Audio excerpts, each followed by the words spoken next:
Hello dear friends, welcome to our channel exam zone academy.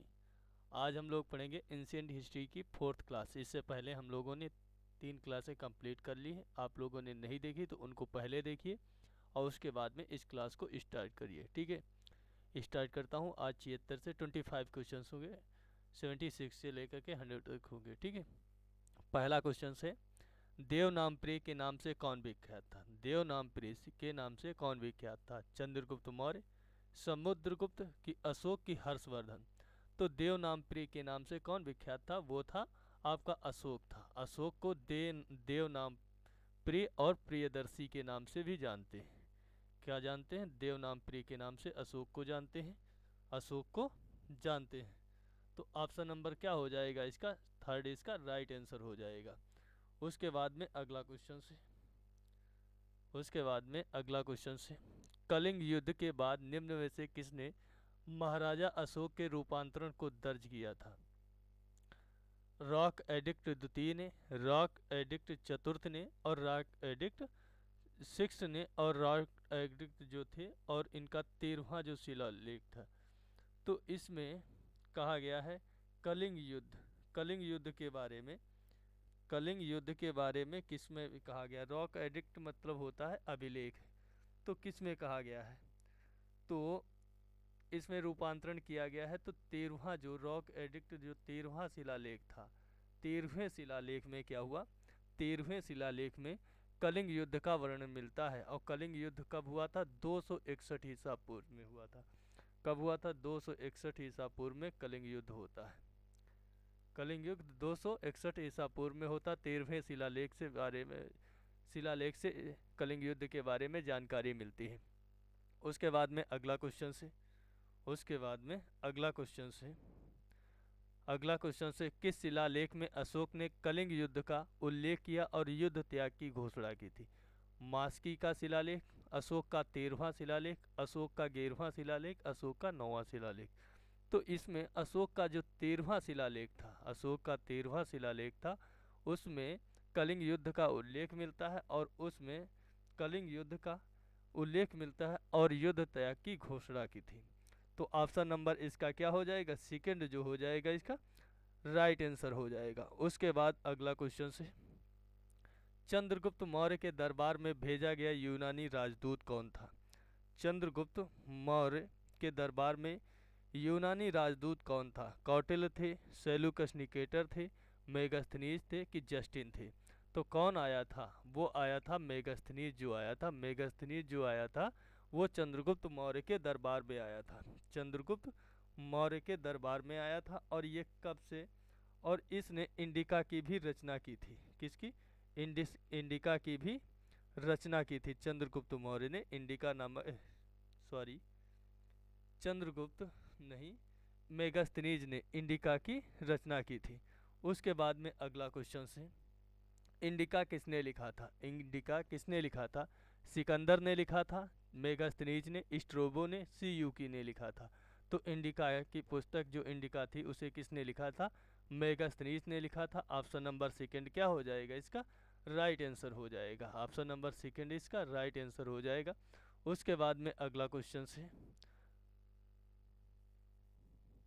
Maurya दरबार में Greece के राजदूत का क्या नाम था? जो ग्रीस का जो राजदूत था मौर्य दरबार में उसका क्या नाम था? मेगास्थनीज था, सिकंदर था, प्लूटो था, अरस्तु था? तो कौन था? मेगास्थनीज जो था वो ग्रीस का राजदूत था, जो सेल्यूकस निकेटर का राजदूत था, जो किसके? मौर्य दरबार में चंद्रगुप्त मौर्य के समय पे आया था। ठीक है, उसके बाद में अगला क्वेश्चन है, अशोक ने किस बौद्ध साधु से प्रभावित होकर बौद्ध धर्म अपनाया था? अशोक ने किस बौद्ध साधु से प्रभावित होकर बौद्ध धर्म अपनाया था? विष्णुगुप्त से, उपगुप्त से, ब्रह्मगुप्त से कि बृहद्रथ से? तो किससे? तो अशोक ने उपगुप्त नामक जो बौद्ध साधु थे उससे प्रभावित होकर बौद्ध धर्म को अपनाया था। ऑप्शन नंबर इसका सेकंड जो हो जाएगा वो राइट आंसर हो जाएगा। सेकंड जो हो जाएगा वो राइट आंसर हो जाएगा। और इसका और जो वर्णन मिलता है वो दिव्यावदान में मिलता है। कि दिव्यावदान में अशोक वर्णन मिलता है। उसके बाद में अगला क्वेश्चन से, चंद्रगुप्त मौर्य का प्रसिद्ध गुरु चाणक्य, यहाँ पर चाणक्य नहीं होगा चाणक्य, चाणक्य निम्नलिखित में से किस विद्या केंद्र से संबंधित थे? तो तक्षशिला, नालंदा, विक्रमशिला कि वैशाली से? तो जो चाणक्य थे वो तक्षशिला से, तक्षशिला के आचार्य थे। कहाँ के? तक्षशिला के आचार्य थे। ऑप्शन नंबर 1 क्या हो जाएगा इसका? राइट आंसर हो जाएगा।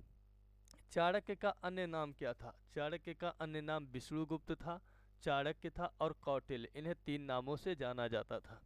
उसके बाद में अगला क्वेश्चन से, कलिंग युद्ध किस वर्ष हुआ था? 261 ईसा पूर्व में, 263 ईसा पूर्व में कि 232 ईसा पूर्व कि 240 ईसा पूर्व में?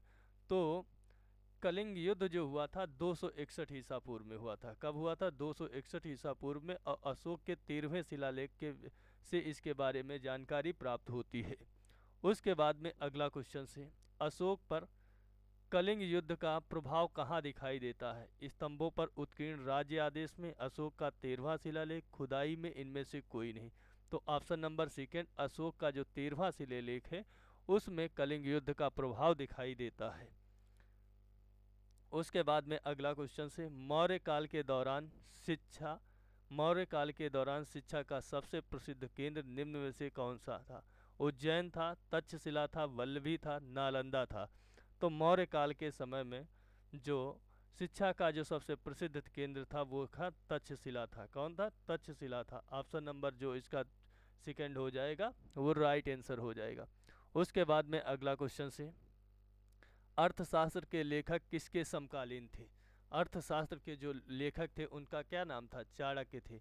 वो चंद्रगुप्त मौर्य के समकालीन थे। किसके? चंद्रगुप्त मौर्य के समकालीन थे और चंद्रगुप्त मौर्य के ही वो गुरु थे। ठीक है। उसके बाद में अगला क्वेश्चन से, अर्थशास्त्र की रचना किसने की थी? धनानंद ने, कौटिल्य ने, बिंबिसार ने, पुष्यमित्र ने की थी? तो कौटिल्य ने अर्थशास्त्र की रचना की थी। ऑप्शन नंबर सेकेंड इसका क्या हो जाएगा? राइट आंसर हो जाएगा। उसके बाद में अगला क्वेश्चन से, अशोक के शिलालेखों में किस लिपि में खुदे हुए थे? अशोक के जो शिलालेख थे वो किस लिपि में खुदे हुए थे? मागधी में, ब्रह्मी में, पाली में, देवनागरी में? तो ब्राह्मी भाषा में अशोक के जो शिलालेख थे वो क्या हुए थे? खुदे हुए थे, खुदे हुए थे। जबकि इसमें शहबाजगढ़ी और मानसेहरा जो अभिलेख हैं वो खरोष्ठी लिपि में है। किस में? खरोष्ठी लिपि में है। उसके बाद में अगला क्वेश्चन से, निम्न में से किसने और कब पहली बार अशोक के शिलालेखों का अर्थ स्पष्ट किया था? निम्न में से किसने और कब पहली बार अशोक के शिलालेखों का अर्थ स्पष्ट किया था? 1810 में हैरी स्मिथ ने, 1787 में जॉन टावर ने और 1825 में चार्ल्स मेटकाफ ने कि 1837 में जेम्स प्रिंसिप ने? तो सबसे पहले अर्थ जो स्पष्ट किया था या अशोक के शिलालेखों के बारे में पढ़ा था, उसका अध्ययन किया था, तो वो थे जेम्स प्रिंसिप थे। जेम्स प्रिंसिप थे 1837 में। उन्होंने सबसे पहले अशोक के जो शिलालेखों को उनको पढ़ा था और उनके अर्थों को समझा था। ठीक है। तो 1837 में, तो 4 नंबर, ऑप्शन नंबर 4 इसका क्या हो जाएगा? राइट आंसर हो जाएगा। उसके बाद में अगला क्वेश्चन से, किस प्रसिद्ध शासक को शिलालेखों का जनक कहा जाता है? चंद्रगुप्त को, समुद्रगुप्त को, अशोक को कि कनिष्क को? तो किसको कहा जाता है? अशोक को कहा जाता है। ऑप्शन नंबर 3 क्या हो जाएगा इसका? राइट आंसर हो जाएगा। क्योंकि अशोक ने ही सबसे पहले शिलालेखों का जनक कहा जाता है, क्योंकि इन्होंने ही शिलालेख लिखना प्रारंभ किया था और इन्होंने ईरानी शासकों से ये प्रणाली को ग्रहण किया था। उसके बाद में अगला क्वेश्चन से, निम्नलिखित में से किसके द्वारा तृतीय बौद्ध परिषद को संरक्षण प्रदान किया गया था? कनिष्क के द्वारा, अशोक के द्वारा, महाकश्यप उपालि के द्वारा कि सभाकर्णी के द्वारा? तो सभाकर्णी के द्वारा। तो किसके द्वारा? तृतीय बौद्ध संगीत की जो पाटलिपुत्र में होती है वो किसके समय पे होती है? वो अशोक के समय पे होती है। तो ऑप्शन नंबर सेकेंड क्या हो जाएगा इसका? राइट आंसर हो जाएगा। सेकेंड क्या हो जाएगा इसका? राइट आंसर हो जाएगा। और ये कब होती है? ये महात्मा बुद्ध की मृत्यु के बाद में 236 वर्ष बाद होती है, लगभग 247 ईसा पूर्व में होती। कब होती? 247 ईसा पूर्व में होती, अशोक के समय पर तृतीय बौद्ध संगीत का आयोजन होता है। और इसमें इस तृतीय बौद्ध संगीति में क्या होता है, तीसरा जो पिटक होता है जिसे अभिधम्म पिटक कहते हैं, अभिधम्म पिटक को इसमें जोड़ा जाता है। उसके बाद में अगला क्वेश्चन से, मौर्य वंश के शासन के दौरान स्थानिक कौन था? मौर्य वंश के शासन के दौरान स्थानिक कौन था? तो जिला प्रशासक था उसे स्थानिक कहते थे, कि प्रांतीय प्रशासक होता था, कि ग्राम प्रशासक, कि नगर प्रशासक होता था? तो जो जिला प्रशासक होता था उसे स्थानिक कहा जाता था। ऑप्शन नंबर 1 क्या हो जाएगा इसका? राइट आंसर हो जाएगा। क्या हो जाएगा? राइट आंसर हो जाएगा। उसके बाद में अगला क्वेश्चन से, मौर्य वंश के तत्काल बाद किस वंश ने आकर मगध पर राज्य किया था? वंश होगा यहाँ पर, वर्ष नहीं। किस वंश ने आकर मगध पर राज्य किया था? सातवाहन वंश, शुंग वंश, नंद वंश, कि कण्व वंश ने राज्य किया था? तो मौर्य काल के तत्काल बाद में जिसने शासन किया था वो थे शुंग वंश के द्वारा। सिंह वंश के द्वारा ही मौर्य काल में मगध पर शासन किया गया था मौर्य काल के बाद में। और इसकी स्थापना जो अंतिम मौर्य सम्राट था, अंतिम मौर्य सम्राट कौन था? बृहद्रथ। बृहद्रथ की हत्या जो थी वो पुष्यमित्र शुंग ने की थी। पुष्यमित्र शुंग ने की थी, और उसके बाद शुंग वंश की उसने स्थापना की थी। और ये स्थापना हुई थी 184 ईसा पूर्व में की गई थी। उसके बाद में अगला क्वेश्चन से, मिलिंद पन्हो क्या है? मिलिंद जो पन्हो है वो क्या है? वो बौद्ध स्थल है, कि बुद्ध का एक उपनाम है, कि कला और बौद्ध इनाम है, कि बौद्ध पाठ है? तो मिलिंद पन्हो जो है एक ये बौद्ध पाठ है। क्या है? बौद्ध पाठ है। ऑप्शन नंबर 4 इसका राइट आंसर हो जाएगा। ठीक है। और इसमें जो मिलिंद पन्हो है इसमें ये बौद्ध पाठ है। इसमें इंडो ग्रीक जो ईरानी शासक मिनांडर था और बौद्ध भिक्षु नागसेन के संवाद के रूप में ये रचित है। जो जो इंडो ग्रीक शासक मिनांडर और बौद्ध भिक्षु नागसेन के बीच के संवाद का इसमें वर्णन है। उसके बाद में अगला क्वेश्चन से, चरक किसके राज चिकित्सक थे? हर्ष के थे, चंद्रगुप्त मौर्य के थे, अशोक के थे, कि कनिष्क के थे? तो चरक जो थे वो किसके राज चिकित्सक थे? चरक जो थे वो कनिष्क के राज चिकित्सक थे। और ऑप्शन नंबर इसका 4 क्या हो जाएगा? राइट आंसर हो जाएगा। और चरक संहिता की चरक ने रचना की थी। उसके बाद में अगला क्वेश्चन से, कुषाण काल में भारतीय और ग्रीक शैली के मिश्रण से विकसित कला विद्यालय को किस नाम से जाना जाता है? कुषाण कला से, फारसी कला से, गंधार कला से, कि मुगल कला से? तो क्या कहा गया था क्वेश्चन? कुषाण काल में भारतीय और ग्रीक शैली के मिश्रण से विकसित कला विद्यालय को किस नाम से जाना जाता है? तो उसे जाना जाता है गंधार कला के नाम से जाना जाता है। तो ऑप्शन नंबर इसका क्या हो जाएगा? 3 जो हो जाएगा वो राइट आंसर हो जाएगा। उसके बाद में अगला क्वेश्चन से, कुषाण वंश के प्रसिद्ध राजा का नाम बताइए। कनिष्क, पुलकेशन द्वितीय, विक्रमादित्य, हर्ष? तो कुषाण काल के प्रसिद्ध राजा का नाम बताइए। तो कुषाण वंश का जो प्रसिद्ध राजा था उसका नाम क्या था? कनिष्क था। क्या था? कनिष्क था। ऑप्शन नंबर 1 क्या हो जाएगा इसका? राइट आंसर हो जाएगा। और इसका कनिष्क का जो राज्याभिषेक होता है वो 78 ईसा पूर्व में होता है। कब? 78 ईसा पूर्व में होता। और इसी दिन क्या होता है? इसी दिन शक संवत का प्रारंभ होता है। क्या? शक संवत का 78 ईसा पूर्व वाले दिन ही जिस दिन इसका राज्याभिषेक होता है, राज्याभिषेक, उसी दिन शक संवत का प्रारंभ होता है। उसके बाद में अगला क्वेश्चन से, कनिष्क किस वर्ष में राज सिंहासन पर बैठा था? 108 ईस्वी में, 78 ईस्वी में, कि 58 ईस्वी में, कि 28 ईसा पूर्व ईस्वी में बैठा था? तो यहाँ पे क्या क्या था? 78 ईस्वी में बैठा था।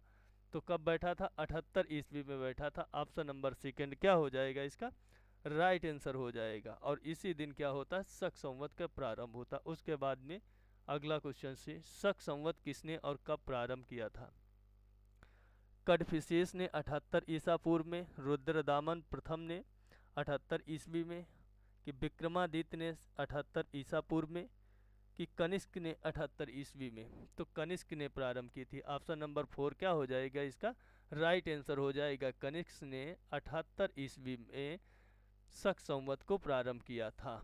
ठीक है, और इसी के साथ में ये मेरी क्लास समाप्त होती है। 25 क्वेश्चंस कंप्लीट हो गए हैं और मिलता हूँ आपको इसी के साथ में नेक्स्ट वीडियो में। ठीक है दोस्तों, अगर ये वीडियो आपको पसंद आती है तो लाइक कर देना, शेयर कर देना, चैनल को सब्सक्राइब कर देना।